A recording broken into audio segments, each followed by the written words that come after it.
Hello and welcome. This is JQ Rose, and I'm so excited to share with you this Nova Scotia adventure.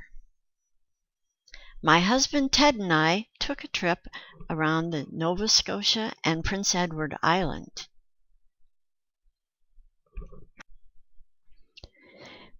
Prince Edward Island and Nova Scotia are provinces in this country of Canada. An arrow is drawn here on the map to show you the location.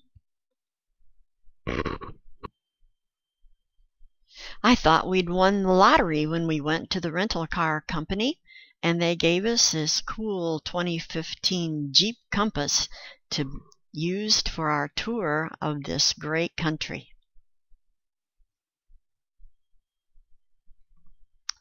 We arrived in Halifax about 4 o'clock Atlantic time, about an hour ahead, that is an hour ahead of our Eastern Daylight Savings Time in the States. So we began our journey by heading around the shoreline, going south towards Chester, south or southwest, what do you call that? It's called the southern shoreline. And we stopped at Peggy's Cove on our first night.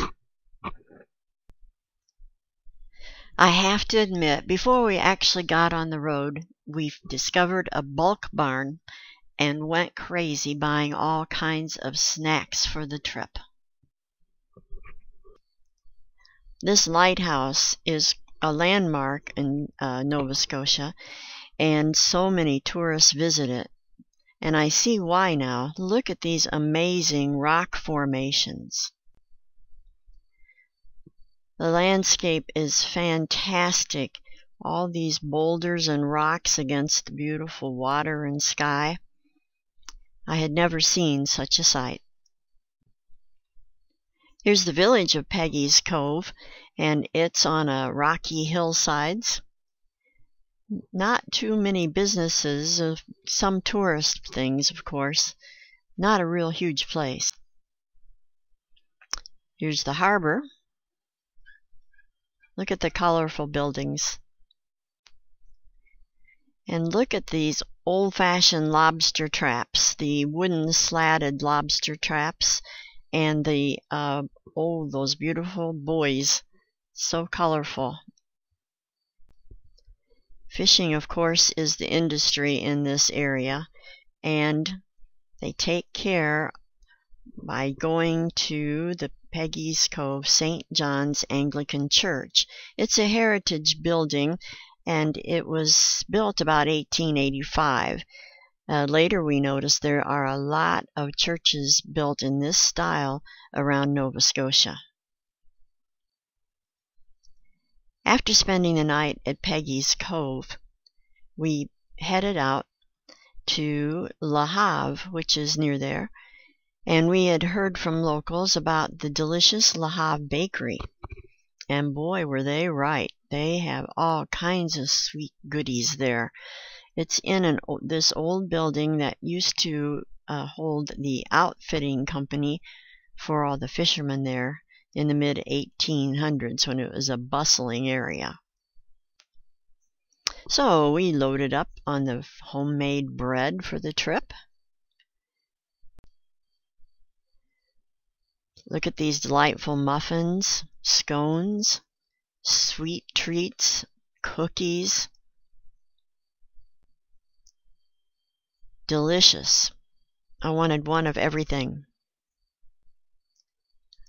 And here's the little coffee shop area where we took our coffee and muffins and enjoyed a really special time there in this nice peaceful place.